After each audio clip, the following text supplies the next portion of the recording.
Okay, next question. Would you like one nation, one election to be implemented? This was a hotly contested point and, quite the row that was created in the country by the politicians. Coming to you, Deshada Nigam, one nation, one election, it has been sent to the joint parliamentary committee for further discussions and modifications that may be required. But do you think this is something that is the need of the hour?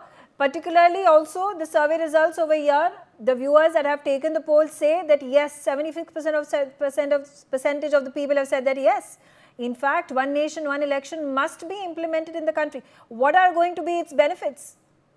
Well, 76%, and if you add maybe 5%, which becomes 81%, which is overwhelmingly a mandate for one nation, one election. India is constantly in a mode of elections. And what happens during elections, capital expenditure goes down, which affects the overall economic and GDP growth rate.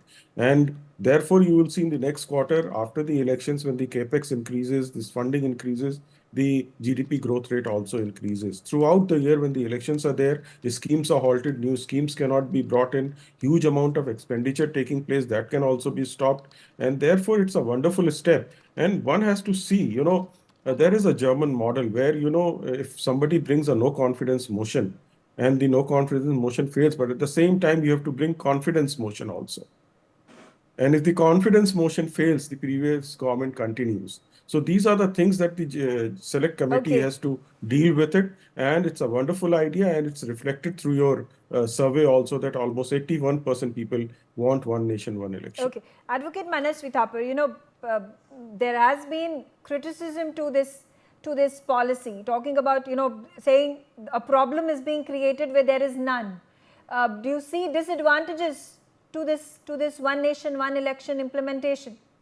I think India has overgrown one nation, one election. One nation, one election was a norm during till 1967. And after that, as a democracy, when we matured, one nation, one election was not a possibility. And going back to that debate is academically sounding well. We can discuss on that academically, but practically, it is not also saving any much of the cost. If that's the only thing that we are solving the costing part of it, we are solving the capex part of it.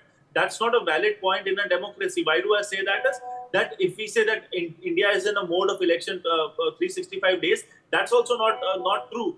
Parts of India is in election mode, but what is only two political parties generally are in the election mode, that is the BJP and Congress. It is only going to serve the idea of the larger political parties. Smaller political parties are not into the 365 days of mode. TMC is not concerned with elections in Tamil Nadu or Uttarakhand or Goa or Gujarat. So it is only BJP and Congress who are concerned, and it is only the BJP and Congress who are into that election mode. So what are we solving? Are we just solving the momentum of BJP and Congress, or are we solving the potential democracy of the country at large? So I don't see that's holding any validity. It may solve the problem of BJP and Congress. Okay, all right. Quickly then.